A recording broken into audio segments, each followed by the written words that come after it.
Caaltuu fi Muktaarin jechuudha. Ajandaa ajaa'ibaati guyyaa kanneen keessa TikTok yoo seente waa'ee isaaniiti, YouTube yoo seente waa'ee isaaniiti. Ana ajaa'ibe warra koomentiiti. Osoo isaan jalqaba namni tokko asitti osoo kufee buruqe yeroo sanitti kaameraa fuudhee viidiyoo raawuu naa dhufaame isin ilaala. Fakkeenyaaf isin jedhaa bar wanta piraankii kanarratti jechuudha. Naan dhufu jechuudha. Namni walitti mee egaa hordoftoota kiyyaa diriyaan kun waa hedduu kaasee kaleessa viidiyoo hin gadhiiseen ture.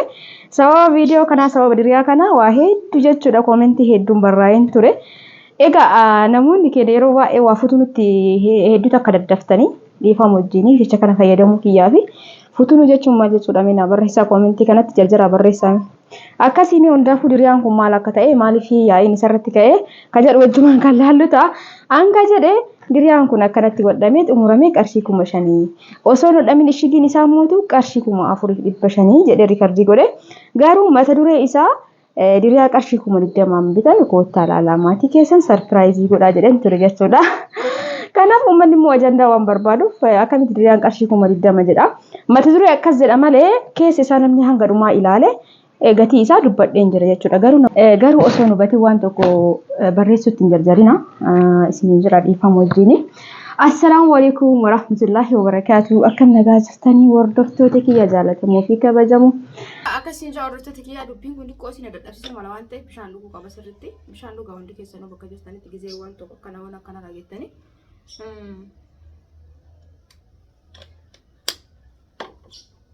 Maal isinitti fakkaate YouTube kanarratti jechuudha. Miidiyaan akka abbaan godhetti akkuma midhaan gizee facaafattu waan fi facaafattu haamattu san miidiyaa kanarratti illee akkas jechuudha.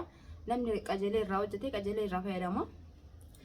Namni waan gaarii hojjete waanuma gaarii irraa argata. Namni immoo waan badaa hojjete immoo akkasuma waan badaa hojjetuu fi dhugaa dubbachuuf hojjetuu fi waan badaa hojjetuuf waan badaa ilaaluleen tokkuma.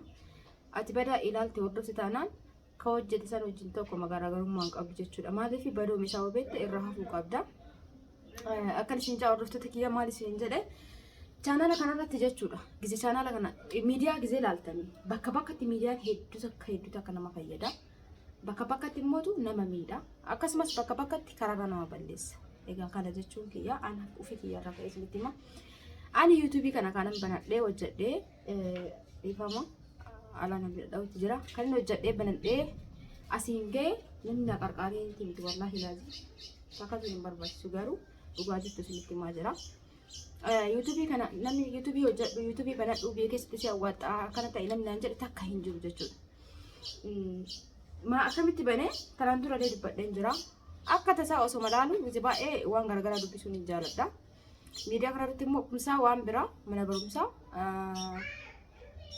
mana barumsaa Galaadiyoos yoo beektanii 10+1 barachaan ture yeroo sanitti yeroo YouTube kan argatte jechuudha. Yeroo san akka tasaa osoo waan biraa waan barnoota barataa jiru sanan akkaawuntiin kee waggaa tokko baradhee addaan kutee gisisan waan siyoositu jira ture waan san laaluuf osoo YouTube irra waan biraa sarchii godhu akka tasaa ta'e biyya keenya keessatti hojii bareedaa ta'e hojii biyya keenya keessatti yoo hojjetan nama hawwaxxa'u jedhee barreeffamu argaa afaan Amaaraatiin tanaan dura dubbadheen jira. Saniin booda indee jedheetumaan yaa intarneetii daataan fayyadama waan ta'eef waan gaafsanii fuula san iskiriinshotii godhadhe nama chanaala sanii jechuudha. Saniin booda yeroo biraa mana intarneetii yoo deeme buusadhee dhageeffatu eegale. Indee waa'ee YouTube gaafsan bakka haga tokko viidiyoo san gabbuusee galee manatti dhageeffatu jalqabe. Maal haasaa viidiyoon sun YouTube biyya keessa biyya kamuu teettanii YouTube hojjetuu dandeettanii. YouTube hojjettan yoo YouTube keessan isii guddate akkanaan guddatuu danda'a. Kafaltii qaba. Waan san dhagee bakka san hordofuu keessa isa qofaa miti waan tokko gizee ilaaltan mirkaneeffachuu waan jedhamu tokko jira. Ani amma sanuma qofa ilaalee ta'e miti. Afaan hundaanuu YouTube ka jedhu kana Google irratti sarchii godhee ilaalee dhugaadha kan jedhu bira ga'een booda YouTube banachuu deddeebiin jechuudha. YouTube banatu foo ufii kiyya akkamitti akka YouTube banatan jedhee sarchii godhe. Yeroo ammaa teekinooloojiin bal'atee jira. Xiqqoo dubbistanii xiinxaluu yoo dandeettan Ingiliffoo isinii garuu baate Ingiliffa san gara afaan Oromootitti hiikkatuu dandeettan. Kuni waan onlaayinii irra jiru jechuudha. Kanaafuu ani gaafsan waan bareedaa san arguun kiyya jechuun waan na fayyadeedha jechuudha. Maaliif miidiyaan kun badooma isaa qofallee osoo hin taane waluma bira lamaanuu. Ani tasa waan biraa osoo dubbisu waan san arge. Waan san arguun kiyya immoo har'aaf na fayyadee jira. itti deddeebi'ee argee itti deddeebi'ee dubbisee viidiyoo san gabbusee ilaalee waa'ee hojii hojjeta. Baay'ee hojii baay'ee kan jaaladha hedduu takka jechuudha. Diqqeen irraa waan tokko hojjechuu hedduu takka kan jaaladha. Ittiin guddadhellee waan kamuu ni yaala jechuudha. Gaafa hojii tokko waan tokko hojjetu jalqabdan wanni sun isinii ta'uu dhabee la fakkeenyaaf amma waggaa tokko haga lama waan tokko hojii jettee seentee wanni sun uummata akka bu'aa hoosii dhabe hojii hunduu akkana na godha jetteetini abdii muri kanas yaala aga fayyaa qabdu rabbi fayyaa eegasii kenne harkaa luka eegasii kenne sammuu nagaa yoo eegasii kenne qaama kee guutuu eegasii kenne maaliif hin hojjanne yoo hojjettu abdii murate wallahi viidiyoo kana baay'ee isin hojjetu barbaada ofii kiyyaarraa ka'e jechuudha.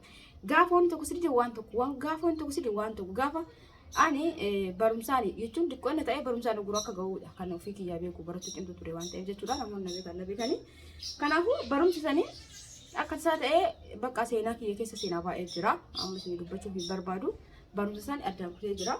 Haga 10+ waan hin baradhee addaan kutee akkaawuntiingii jechuudha.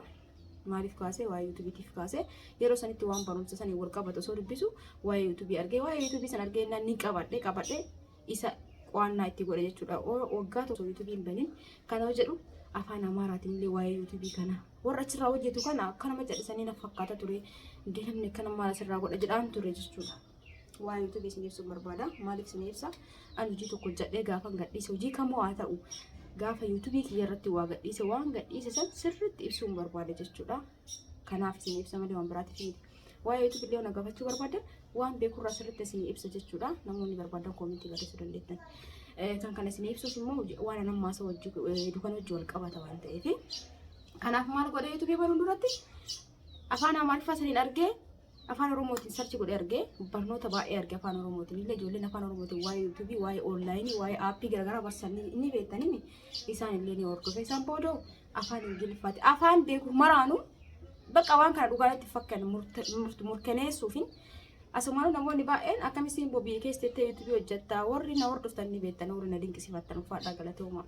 Kanaaf isiniif illee haga tokko barnoota isinii ta'a viidiyoo kana isiniif gadhiisa maaliif hojii kamuu haa ta'u hojiin hojii ta'u malee hojii kana jettee qooddu jechuudha. Osoo hojii kana jedhee qooda ta'e ani har'a asitti argamee akkamitti akka argame akka carraatitti yuutuubii irratti kan argame malee diqqeen irraa hawwiinki barumsaan isaan bakka takka jedheetiin yaadan ture. Yeroo amma immoo dhugaa dubbachuuf wanni onlaayinii kun carraa guddaadha nama itti fayyadamee jechuudha. Maaliif namni barate barumsaan gurgurtaa qaba argata hin jiru. Ijoolleen buleeyyan keenya dhiiras ta'ee dubartiin ijoolleen baay'een wallahi umurii isaanii yuunivarsiitii fixanii hojii malee kataan ni beektanii haala beekeen keessa jiru ni beektan. Kanaaf onlaayiniin kun immoo abbaa itti fayyadamee carroomudha jechuudha. Garuu an kana yuutuubii banadhee hojjedha jedheetii miti jechuudha carraa ture na fide. Kanaaf carraan bakka isin fidu hin beekamu garuu tattaaffii murteessaadha jechuu barbaadeeti. Asumaan kan kana isin qooda jechuudha. Akkasiin yuutuubii kana banadhee asiin ga'e maal isin jechuuf kana hunda haasa'ee waan tokko fakkeenyaaf miidiyaa kanarratti kan jedhu irraa kan asii fakkeenyaaf wanti anan kan hunda haasa'eef waa'ee miidiyaatirraa gaafsan viidiyoo kana arguun kiyya na fayyadee jira jechuudha. Waan gaariidha bakka waa'een barumsa wal qabate argee itti fufee qo'adhe kanama baay'ee ilaalee googilii irratti sarchii godhuudhaan hiikaa isaa fa'aa yuutuubii maal akka ta'e inni maal akka ta'e dhaabbata akkamii akka ta'e hundi isaatu eegaddaan baaseen booda kan yuutuubii banne jechuudha. Isinii galee akkanumatti olkaaniitii miti itti aansee immoo ofii kiyyaa banadhee ofii kiyyaa haala barbaachisu yuutuubii irra seentanii viidiyoo ilaaluun salphaadha. Tariitii namni baay'een ijoolleen baay'een iimeelii namatti kennanii maallaqa meesarraa fakkeenyaaf horii chaanaal gurguddaa qabu birrii baay'ee yuutuubii irraa argamsiisan ittiin ifaanye waan ta'eef sammuun isaanii ittiin dhiphanne waan ta'eef walakkaa nama iimeelii namatti kennan maallaqaan jechuudha. Akka waan garaagaraa seetingii garaagaraa akka namni sirreessuuf san booda birrii isaan namni piraantii garaagaraa hojjetu mana kumaataa maatiin 20,030 horii ilaalamuuf jechuu kiyya beeka isaan birrii waan argatan birrii san harka muraasa abbaa iimeelii seetingii sirreessuuf sanii kafalanii isaan immoo irraa itti fayyadaman jechuudha. Maaliif irraa ittiin dhiphatan waan ta'eef viidiyoo hojjetanii garuu fi hojjettee gaafa seera isaa hundaa hordoftee hedduu tokko ulfaata isiniin jedhan jira kanaan dura ni ulfaatas ni salphatas yoo ati tattaaffii qabaatte tattaaffiin maal inni seera isaatii fi barnoota isaa akkamitti akka viidiyoon gizee waraabamu kan yuutuubiitii fi kan tiktookii akkaataan itti waraabamu tokko miti kanumarraa yoo kaatan jechuudha. Editiin godhamu jira viidiyoo makana kan yuutuubii ta'u akkamitti akka waraabdu kan seera yuutuubiin orguu fi kan orgina jira.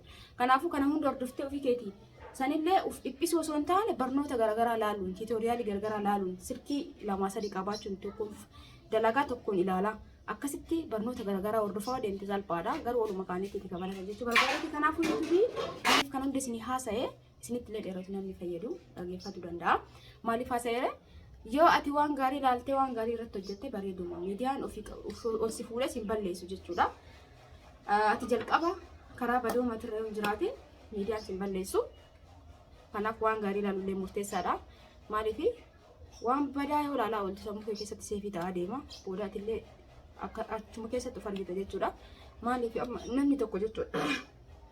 Namni gizee maraa masgiidatti deddeebi'u.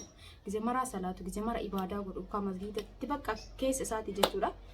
Ka'iitiin mana halkanii mana ciffaraa deebisu jettanii hin deemu jechuudha. Maaliif inni masgiidatti seef godhee jira of keessatti qaamni isaa waan bisaati jechuudha.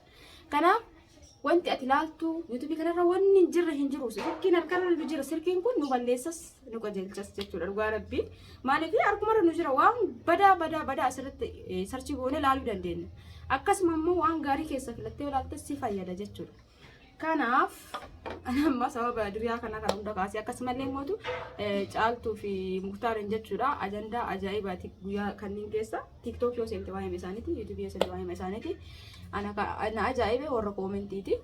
Osoo isaan jalqabarraa hanga ammaa muktaar osoo hin fuudhin dura TikTok onni maaliif jalqaba hanga ammoo YouTube bananii isaan kan beekaman onni maal jechuudha piraankii maanii osoo hin fuudhin dura. Ega fuudhalee piraankii maanii. Mallee onni addaa uumameen jiru jechuudha piraankiidha. Maaliif hojiidha. Dhugaa dubbachuuf akkasitti booddee sobaan osoo ta'ee jira. Namni bakka wanni ta'ee jira. Bakka akka dhuga jedhee fudhatuuf illee rakkate soballee ta'uuf soba jechuufis rakkate soba jechuuf itti himaa akkasii booddee jette. Ani yeroo yoon argisitti himaa asallatti jechuudha. Dhiqqoo barattuu gola meeqaa ta'eeti gola 8-9. Diraamaa afaan Oromoo naannoo keenyatti waraabbamaa ture. Gizee waraaban yookaan gizee qarratsan isinii jedhu. Innaa akkaataa isaan itti qarratsan anuu diraamaa dhugaa dubbachuuf namni hunduu diraamaallee fiilmilee gizlaattan namni booddanii hin jirtani. An gizee baay'ee fiilmilee gizlaalan diraamallee gizlaalu akka soba ta'e osoo beeku ni bu'a jechuudha. Waan nama booddisu ta'e seenaan kabarraa'ee dhugaa jiru taateedhaan argisiisuuf namni diraamaa kan hojjetu wanni kun ni jira jechuudha. Garuu isaan bu'anii gizee bu'anii akka malee ta'anii jechuun ta'anii gizee agarsiisan wanta imimmaan nama fidu jira wanni nama booddisu. Imimmaan qofa osoo hin taane fuula kana kan sirri nama diimessee hidda si nama yaasu namni gizee aare akkam akka ta'u jechuudha. Kanaaf ta'u qofa malee wanni dibatan guute Tariitii caaltuun san dibattee san dibanne jechuu kiyyaa miti. Garuu diraamaa garaagaraa fiilmii garaagaraa YouTube kanarratti ilaaltan hundi dhugaa miti jechuudha. Namni immoo namni baay'een birriif akkana taate mootiin dura waan beekne kun amma baddee akkana taate dhugaa miti kun immoo dhugaa jedhee immoo fayyaalummaa obbolummaa gorsiti ijoolleen baay'een caaltuun akkamitti akka booddee taa'anii isiif rabbi toliif beeka.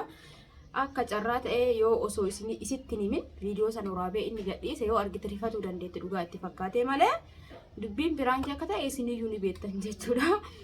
Maaliif isaan jalqabarallee namni garii immoo roozaa baga diddee jettanii maqaa roozaallee achi keessatti warri barsiisan baay'ee jira. Yeroo sanis piraankiidha dubbiin kan roozaallee dhugaan osoo hin ta'in piraankiima. Bakka piraankii isaan jalqabumarraa ammallee bar kan ajandaa wanni hagoggaa lamaa bukunuwaadha akkana ta'e kun akkana ta'e isin akkana taate ana akkana taanan caaltuun akkana taate jedhee wanni viidiyoo dhiyeessi namni sirriitti ilaala jechuudha. Kanaaf ilaalchi sun immoo isaa yuutuubiin madda galiiti yeroo ammaa kana biyya keessatti hojiin biraa hin jiru isuma hojjetaa jiran kanaaf madda galii isaaniiti. Piraankiin immoo isaanitti uummata akka hin fakkaatu dhugaa dubbachuuf ajandana malee haasa'uu hin fedhu garuu koomentii irratti hundaa'ee isaanillee kaase koomentii kee jalatti hundaa'ee jechuudha. Egaa hundaafuu koomentii ana haasa'uu namaa kana caalaa haasa'uu hin fedhu garuu dubbiin piraankii akka ta'e isinillee hubadhaa maaliif hoggaa yookaan ji'oota muraasa booda yookaan hoggaa booda niitii sadaffaa fuudha jedhallee isin waraabuu danda'a. Kanaafuu hirrifatina piraankii ta'uu danda'a. Caaltuun immoo dhugumaan yeroo sanitti argite hirrifatuu dandeette. Hundaafuu bultii namaa keessa galee haasa'uu hin barbaadu.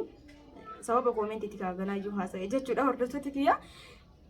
Warra diriyaa osoo hin dhageeffate diriyaan kalee gadhiisii keessatti waa baay'ee jettan. Wallaahi laazii koomentii gara koomentii baay'ee jechuudha. Barreessanii osoo isaan fakkeenyaaf viidiyoo san daqiiqaa 2-3 dhageeffatanii barreessanii deebi'anii viidiyoo ilaalanii yoo xumuran waan biraati warri haqan hedduutu jira. Warra hedduu san keessa osuma koomentii osuma dubbisaa jiru jechuudha. Koomentii san dubbisee xiqqoo ture warra siqu koomentii sun hin jiru. Maaliif ofii isaaniitti barreessanii ka'anii yoo viidiyoo dhageeffatan itti salphatanii haqan jechuudha. Akkas ta'uu mannaa Video nama kamuutu kijallee ta'e kan nama biraa osoo hin hubatin waan tokko mammaaksa wayitu jira garuu amma mammaaku osoo hin hubatin waan tokko hin barreessina jalqabaa viidiyoon kun amma daqiiqaa 6 yoo ta'e ati daqiiqaa takka yookaan lama laaltee koomentii yoo barreessite daqiiqaa lamaan booda sadiin booda wannan dubbadhe sana yoo dhaga'een koomentiin ati barreessitee fi wannan dubbadhe sun waliin gitu jechuudha. Kanaaf anamma diriyaa qarshii 20 bitanii koottaa ilaalaa maatii keessan sarpiraayizii godhaa jedheetiin mata duree irratti barreesse malee viidiyoo keessatti wannan dubbadhe waan addaati jechuudha. Kanaaf osoo addaan hin baafatin hinaasayinaa filisuunti keessanuu maaliif osoo anu waan badaa haasa'e isin koomentii badaa yoo barreessitan wanta anarraa adda taatanii hin jiru jechuudha. Kanaaf yoo dandeettan namni waan badaa haasa'e tokko jiraate koomentiidhaan nama san gorsuudha malee itti deebitanii waan badaa yoo barreessitan nama sanillee yoomaan fayyadne isin immoo gara nama sanii deemaa jirtanii jechuudha. Maal isin jechuu barbaadeeti diriyaa aniin ka jedhe diriyaa masitti agarsiise kana jechuudha. Osoo hodhamin qarshii 4,500 egaa hodhamee hundi isaa raawwate immoo qarshii 5,000 jedhe. Kanaaf namni baay'een immoo wallahi koomentii hedduu argee koomentii akkana argee beeku waan akkanne onni jedhe hin beeku. Garuu yeroo takka anuyyuu viidiyoo irratti mata dureen jijjiira beekaatumaan akka namni ilaaluuf jechuudha. Mata dureen rakkoo miti. Inni guddaan viidiyoo keessatti wanta dubbate tokko viidiyoo keessatti argita jechuudha. Yoo viidiyoo ilaalte san booda koomentii cuunfaa barreessita. Fakkeenyumaaf amma yaada muraada keessan barreessaa gisee baay'een jedhan jaaladha akkas jechuu. Akkana jechuun kiyyaa viidiyoo hanga dhumaa ilaaltanii cuunfaa viidiyoo san keessatti yaada viidiyoo san keessatti wanta jedhame san ilaaltanii wanta hojjetame wanta jedhame wal bira qabdanii egas booda yaada keessan barreessitan jechuudha. Kana jechuudha yaada jechuun malee daqiiqaa takka lama dhageettanii waan sabni booda dhufu osoo hin beekin koomentii barreessuun daftanii afaan futuun xiqqoo gaarii natti fakkaatu dhiifama yoo balleessee bilbila kaasan deebi'aa. Akkasii hordoftoota kiyyaa amma diriyaa kaleessa san jalatti namni baay'een koomentii baay'ee barreessee garuu akkasumas warri ufii isaaniitti itti salphatanii dafanii riimuuvii godhanii jiran jechuudha. Jalqaba irra koomentii barreessanii viidiyoo ilaalanii ogeessan viidiyoo keessa dubbii waan jirtuuf dafanii ufumaa isaaniitti salphatanii riimuuvii godhanii viidiyoo koomentii tokko tokko isin biraan gaa iskiriinshatii qaba waan ta'eef tokko tokko immoo afaanis ittiin warra balleessisanii wallahi hedduun ajaa'ibe koomentiin tokko maal akka jedhu dubbadhu jedheen ture garuu ni dubbadha maaliif akka namni waa irraa hubata. Namni tokko koomentii gisee lama moo gisee lama hin sobu gisee lamaan barreessite maal jette shamarran Oromoo duraanuu yoo dabarteef hin danda'amtu. Wallahi jecha kana dubbisuun barbaanne garuu dubbisuun qaba jechuudha namni biraa akka waa irraa hubatu. Maal jechuu akkasiin barbaadde garuu naaf hin galle maal jechuun viidiyoo fi wanni isin barreessitu kun waliin gitu nama waa'ee qabeenyaa hin dubbanne an akkana jedhee of hin dhaanne yookaan immoo jechuun an kana qaba jedhee of maaliif akka isin jette hin beeku ani angati osoo diriyaayyuu jedhee diriyaan qarshii hagana jechuufi shamarran Oromoo jettee sababa tokko guutuu walitti qabdee ani simboodhaan nama takka osoo ani yaa obboleettitiyyaa osoo anuu balleessee takka lama nama gorsaniiti beektanii nama gorfatanii irdedeebi'anii jechuudha. Egas booda kawaa barreessitellee osoo ta'e walumaa kaatee jechuudha. Maqaa kiyyaa shamarran Oromoo jettee nama baay'ee walitti qabuun kee amsoorii baay'ee takka gaddaa. Garuu waan ati jetteef naaf hin galle hordoftoota kiyyaa maal ofuma barreessite ofuma hattee yeroo lama barreessite jechuun osoo hubatiin jalqaba irra barreessite egas booda malaa viidiyoo laattee geessitee jennaan walitti dhufuuf jennaan daftee adda jechuudha. Kanaaf maal jechuu barbaade viidiyoo osoo agadumaan laaleen koomentii barreessuuf hin jarjarina. Nama tokko osoo anuu balleesse yaada keessan hedduu takka jaaladhaan koomentii keessanii hedduu jechuudha.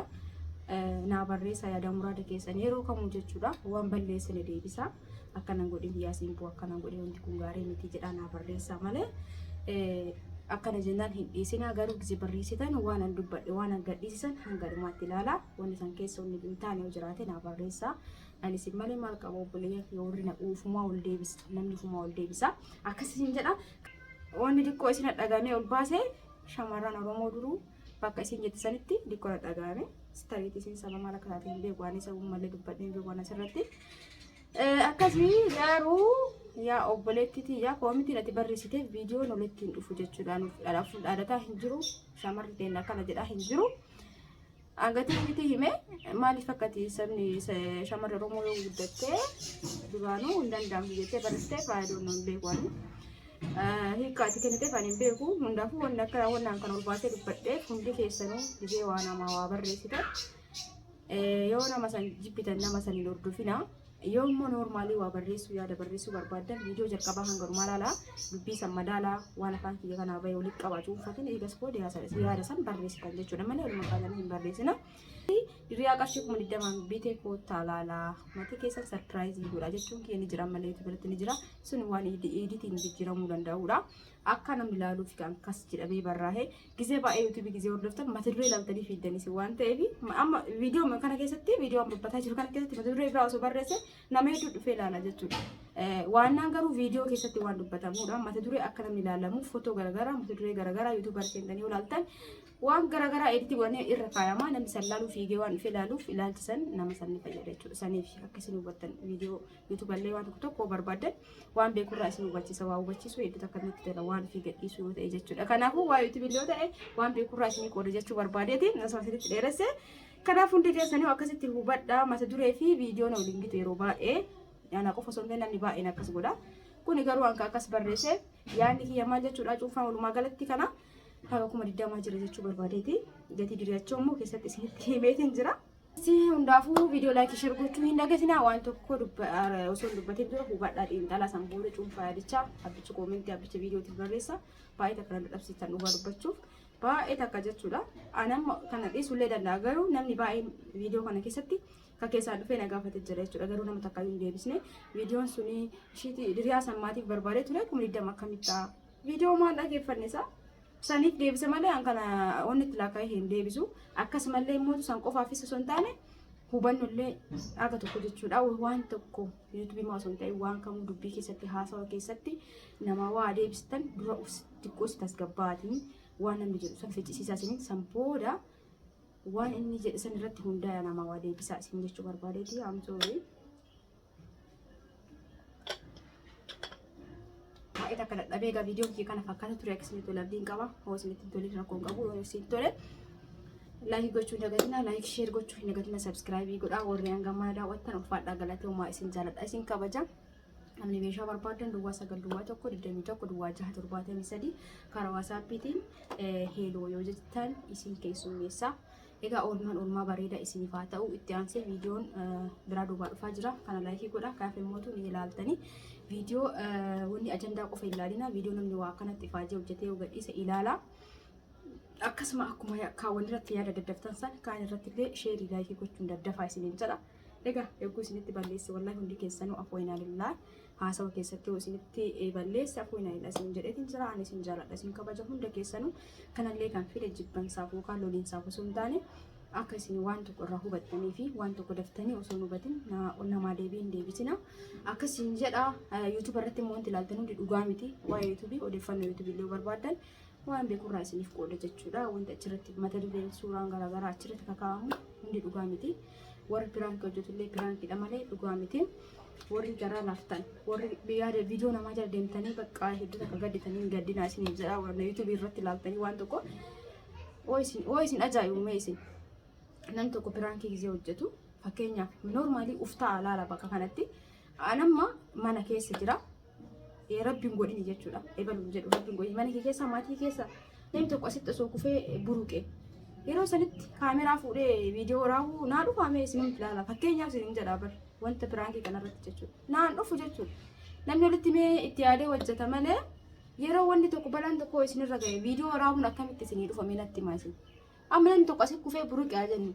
Ati nama san waan nama saniif fayyisu jechuun bishaan illee ta'u waan tokkos ta'u waan dawaa itti godhan tokkollee isa barbaada malee kaameraa fuutee nama miidhamaa jiru irratti viidiyoo raabdee dubbattu jedhu. Kanaaf wanti piraankii sobaa waan ta'eef wanni kun ni jira fakkeessuuf waan ta'eef itti aansuun YouTube hojii waan ta'eef kanaaf kan hojjetamu jechuudha. Namni kamuu YouTube irratti kan hojjetu akkasitti qubatte rabbiin qabaasa isin dheeressee guyyaa gaarii oolmaan bareeda bakkuma jirtanitti fayyana qabaadhaa isin jaaladha isin kabaja. Bye bye.